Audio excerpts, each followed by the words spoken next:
Hello there. Hope everyone's well and life is treating you well. I wanted to go ahead and record my review of the Hollow World supplement for the Gazetteer setting, Mystara. Few things.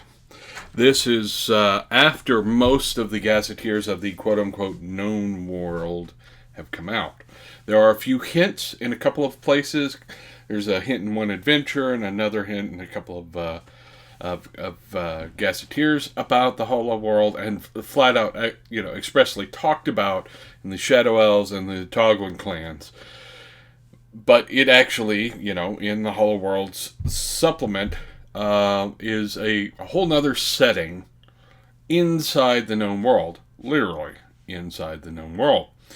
Now, base premise: the known world, Mystara, is hollow, and inside the world is a whole nother sphere of an inner sphere of land. There is a sun that shines all the time. It's a red sun, uh, ostensibly because it's less potent than a real sun. Um, and there are floating bits of land in the air that sort of fly above the surface as well.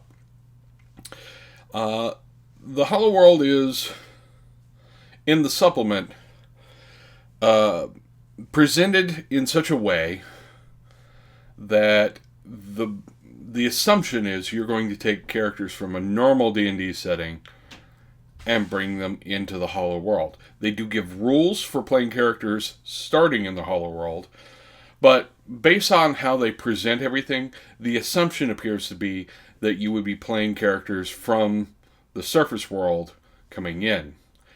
And I'll explain why why I get that impression. First, let's talk about the adventure book, because it comes in 3 books, right? You've got your adventure guide, the player's guide, and the Dungeon Master's Guide. So you've got those together. Now the Player's Guide is, here's how you make characters. Here are the rules for what characters can be and can't be in the world, and so on. But the Adventure Guide is really sort of here's an introduction to the world, because it starts with an adventure that is you being dragged into the world.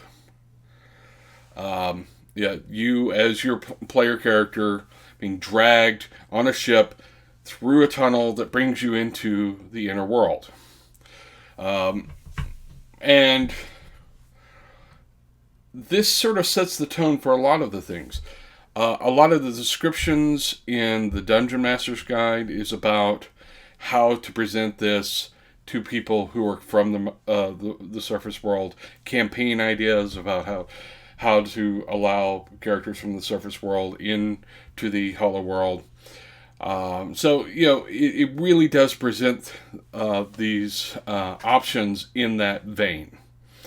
So, with that in mind, I think it does fit within the rest of the Gazetteers and does not necessarily exist as its own setting by itself.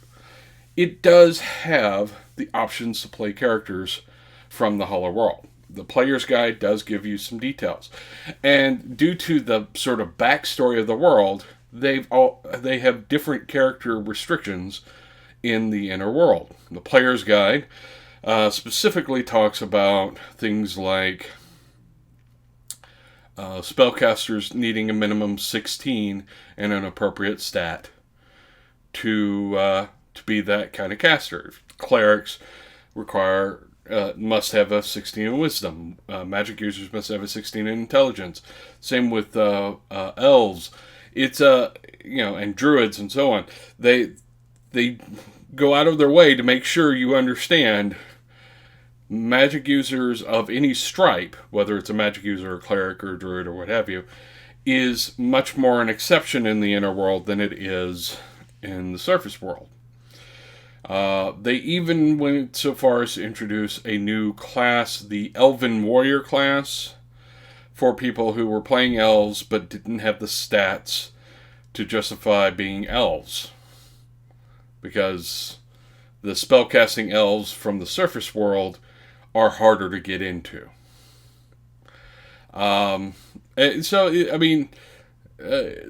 have a lot of restrictions that are built into it that way.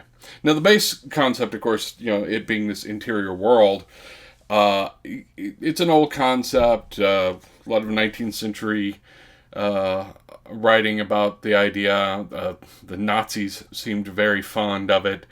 It was a thing culturally for quite some time.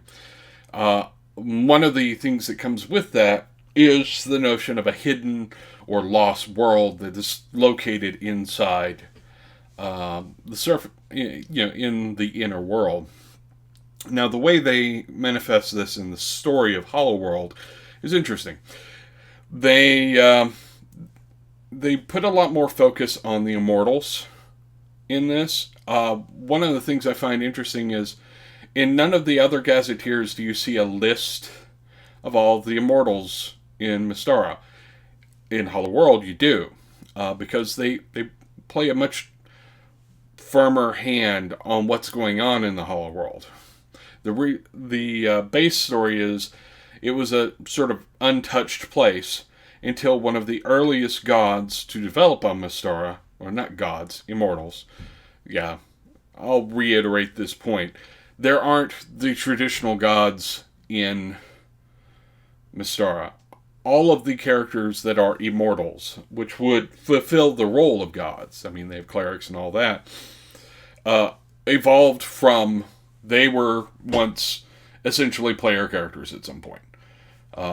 They were, a sentient race that, through knowledge and other things, got that option there, right? To learn how to become a god. And forgive me if my various things are making noises. It's the way of things, I guess. So they become gods through their own effort, through their own knowledge. They progress. It's not a thing where they sprang into being as part of the universe, or they were involved in creating the universe. None of that is there. So, returning to the immortals. One of the earliest immortals to form on Mystara formed amongst dinosaurs, which is an interesting notion. It's a dinosaur that became so intelligent that he could follow the path of immortality and basically become a god. And as part of his progress through the world and becoming an immortal, discovered that there was this inner world. The inner world is shielded by some sort of anti-magic shell or something that keeps the outer world from knowing about it. So he discovers it and decides this is a great place to preserve dying things. Things that are in danger on the surface world, will preserve them here. So there are a lot of dinosaurs there. He's a dinosaur, so the dinosaurs were going to die off. He preserved a bunch of them there. And a lot of the other immortals involved do similar things. They took the Nithians, which were being wiped out on the surface, as much as anything because they fell under the sway of a really evil immortal. And they took the surviving ones and they moved them to the inner world. So there's a Nithian empire. The Oltecs, which are sort of the Oltecs and the Azkans are a sort of early human culture, very similar to the Olmecs and the Aztecs. And they're located there. They were a culture that was wiped out on the surface. They are brought back there. You have a group of elves called the Blacklore Elves, which are really weird because they live in a sort of idyllic science fiction world. Like, they actually have beam weapons and things like that, and street lights, and and so on. And they don't like leaving that area. And they were part of Blackmoor, and when Blackmoor was falling, some of the Immortals went, yeah, we're going to save those guys. The big bads of the Hollow World are Immortals who are more entropic, more chaotic, more oriented towards killing things. They want to see things get destroyed and torn down. Thanatosis and and a god whose name is almost impossible for me to pronounce, who is sort of fond of the Atzan and some of the Shadow Elf peoples. He takes them as worshippers, and so that they'll go and commit sacrifices in his name. Those are the evil sort of immortals, the evil gods, and the other gods are there to sort of preserve things. Well, to do this preservation, they enacted a huge, massive bit of magic called the preservation spell. And the preservation spell causes this sort of wide range of effects. One of the things it does is it gets rid of a lot of magical effects. There's no teleportation. There's no instantaneous transportation whatsoever. It also gets rid of a lot of the charm type effects. Magic that can take control of people's minds gets rid of it. It does enforce a sort of behavior nature to the nature of the culture that you're from. Now, the way this mechanically manifests is you have XP penalties anytime you're doing something that is not in keeping with your culture. So, say you're a fighter and you're from, a sort of Native American analog culture where they don't have metal weapons and metal armor. Well, using those things will give you an XP penalty if you decide to start using them on a regular basis. Or an XP penalty, which means you're not advancing as fast as the other members of the party. This is something that was very popular in basic D&D and some of the others forms of early D&D of, we'll give you an XP penalty if you want to advance in doing this other thing that is not what we really wanted you to do to begin with. Or we'll give you an XP penalty because you decided to multi-class or do something equally weird as far as the older D&D versions go. Now, you've got in the DM's guide, they actually give you a breakdown of all the major cultures, and they give you a list of all the immortals. And it gives you some great campaign ideas and what have you. Like I said, the player's guide gives you some limited notion of how to make characters for the world itself.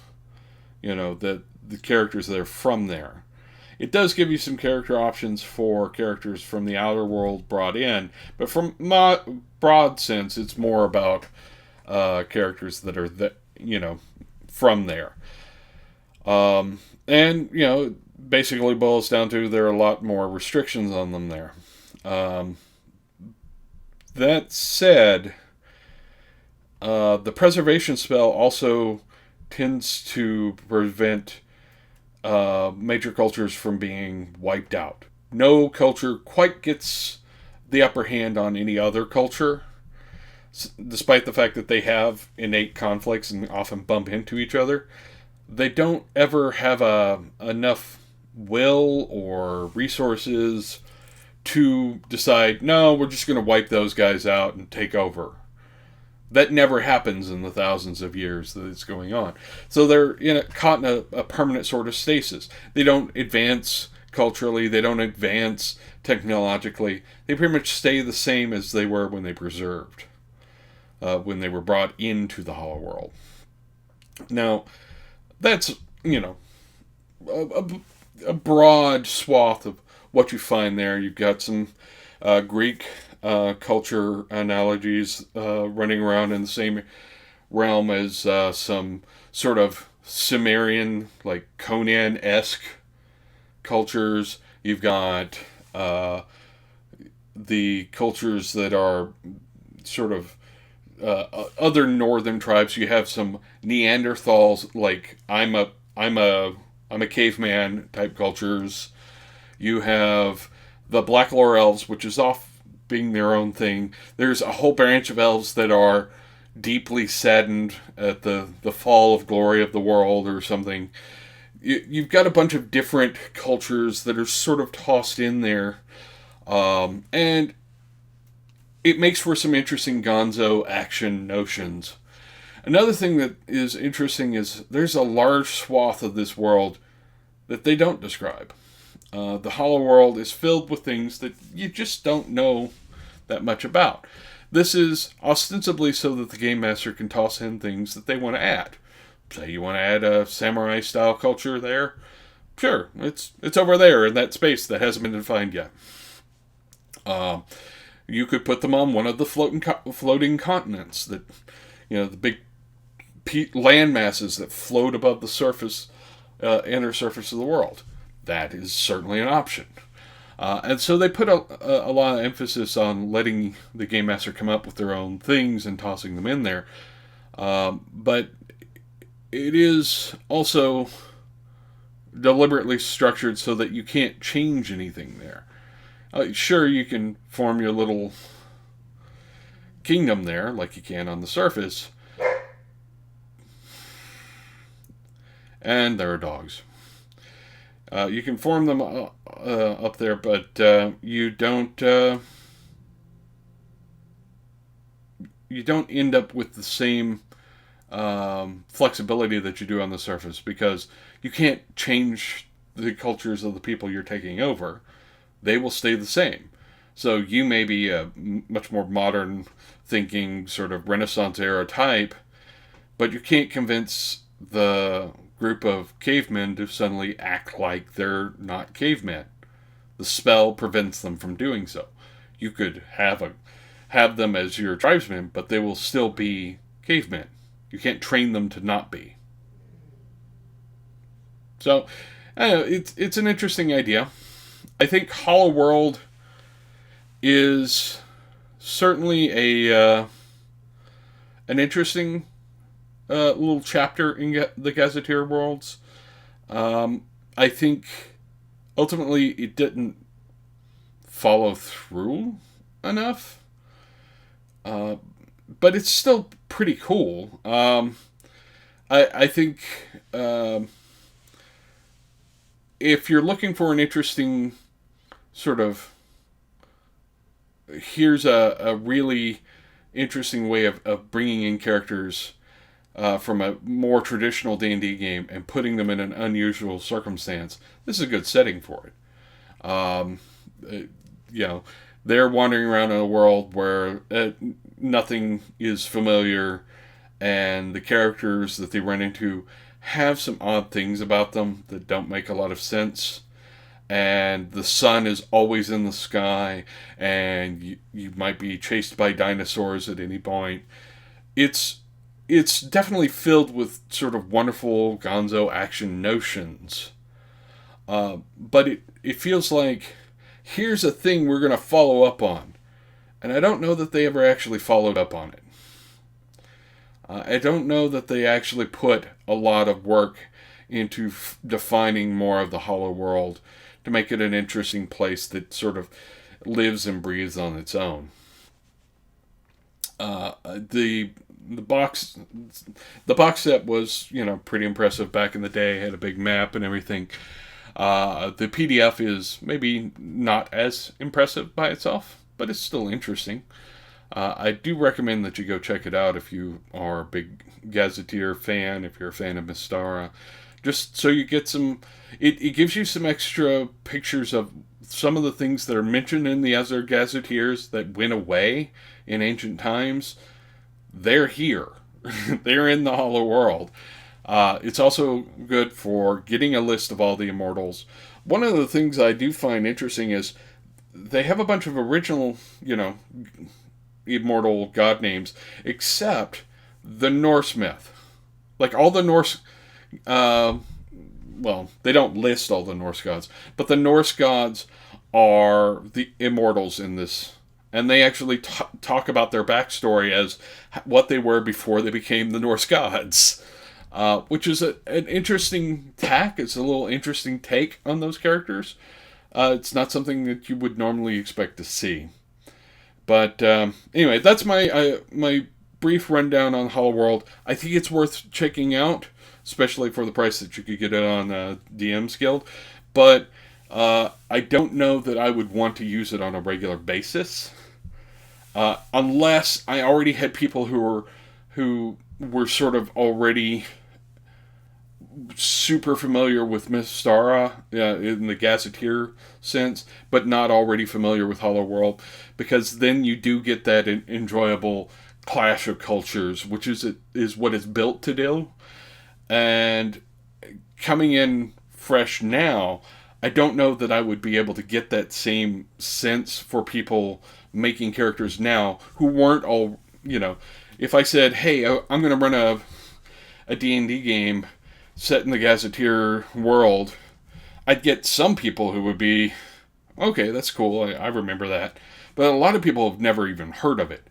Or if they have, they just know about it in a sort of vague intellectual sense. So convincing them that, hey, let's take this Hollow World thing and you can come and visit the Hollow World, it loses some of its impact. You could place it in Forgotten Realms, and it's certainly doable. But then you would need to sort of populate it with things that are from the ancient past of Forgotten Realms to make it interesting to that long-term Forgotten Realms player as well. So I don't know where it fits now as opposed to when it came out. When it came out, the Gazetteers had been around for a while, Basic D&D had been around for a while, there are long-running campaigns. This is a great thing for guys who have been doing long-running campaigns in that world. Suddenly you have a new way to look at the world. I don't know that it has the same effect now for a bunch of people who barely even know what it is. Anyway, that's my take. Take it or leave it if you would like. I'm going to round it off here. Thanks for watching. Subscribe, like, share with all the people. Tell me what you think of the Hollow World. Would you use it? Have you used it? I know there are some people here that are big Mystara fans that watch some of my videos because I review a lot of the Gazetteers. Have you used Hollow World? What do you think of it as a setting? I would be interested to hear. But anyways, subscribe, like, share with all the people. Go check out the Patreon if you have the cash and you're willing to share. I would certainly appreciate it. No pressure though. I'm going to keep doing these even if I don't get any money there. Just helps, getting the occasional product or something. But other than that, I don't have anything else to say. Don't jump down any portals that lead to nowhere, because you never know exactly what dinosaur is waiting for you on the other end. People like me, I guess. I could be a dinosaur. My arm's a little big, though. I should have little hands. I'm just saying.